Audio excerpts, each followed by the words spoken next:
नमस्कार दोस्तों, एक बार फिर से स्वागत है एक और नए वीडियो में। मैं हूं आपका दोस्त गिरीश। दोस्तों, आपको पता है कि हर साल हमको अपनी गाड़ी का इंश्योरेंस कराना होता है या फिर रिन्यू कराना होता है। और इंश्योरेंस कितना इंपॉर्टेंट है आप लोग सभी जानते होंगे। अगर किसी कंडीशन में गाड़ी में कुछ होता है तो फिर इंश्योरेंस कंपनी उसका भुगतान करती है, बशर्ते आप पूरी तरह से सही हो।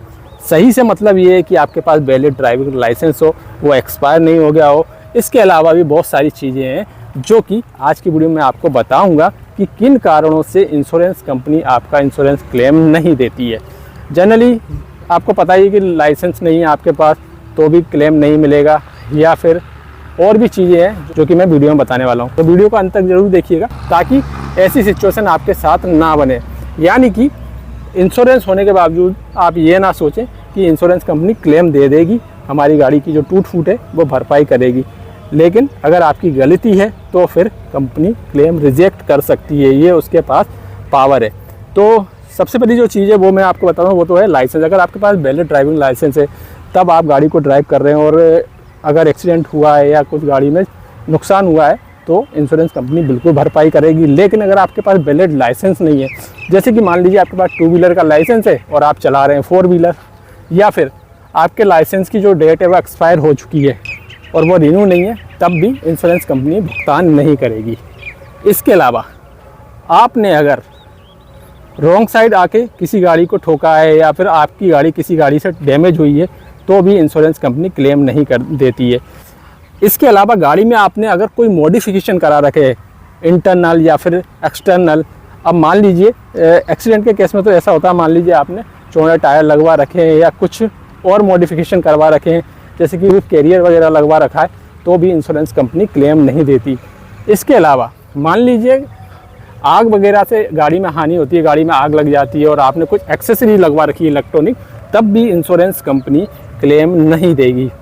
इसके अलावा अगर आप हाईवे पे चल रहे हैं और आपने देखा होगा कि अगर एक्सप्रेस वे है या फिर नेशनल हाईवे है या कोई अच्छा हाईवे है जिसमें बीच में डिवाइडर है, तो अगर कोई गाड़ी जैसे कि ट्रक वाले जो होते हैं ना दोस्तों, वो डिवाइडर के साथ चलते हैं, यानी डिवाइडर की साइड अपनी गाड़ी को चलाते हैं और हम रॉन्ग साइड से ओवरटेक करते हैं।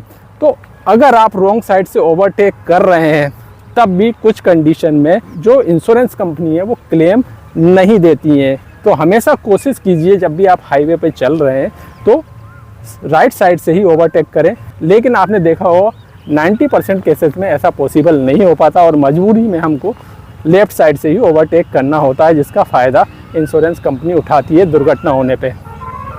इसके अलावा एक आपको आश्चर्यचकित करने वाली बात बताता हूँ। अगर आपकी गाड़ी का एक्सीडेंट रोड रोलर से हुआ है, जी हाँ दोस्तों, रोलर से हुआ है, तो आपको इंश्योरेंस कंपनी क्लेम नहीं देगी।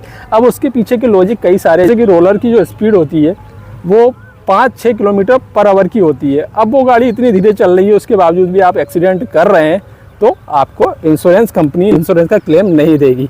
ठीक है। इसके अलावा भी छोटी मोटी चीज़ें हैं जो कि आपको खुद ही पता होगी, जैसे कि एक्स्ट्रा मॉडिफिकेशन जिसके बारे में मैंने आपको बता दिया, या फिर आप अपनी गाड़ी को रैली वगैरह में यूज करते हैं तब भी इंश्योरेंस कंपनी क्लेम नहीं देती है। आप गलत तरीके से गाड़ी को चलाते हैं तब भी इंश्योरेंस कंपनी क्लेम नहीं देती।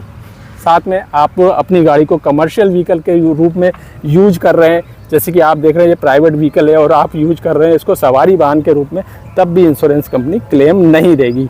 तो ये कुछ चीज़ें हैं जो कि आपको हमेशा ध्यान रखनी है। अगर आप अपनी गाड़ी का इंश्योरेंस क्लेम लेते हैं तो ये सब चीज़ों को पहले से फॉलो करके चलें ताकि भविष्य में होने वाली किसी अनहोनी से आप बच सकें, जिससे आपका इंश्योरेंस का जो पैसा है वो भी बचेगा और आपकी गाड़ी की सेफ्टी भी बनी रहेगी।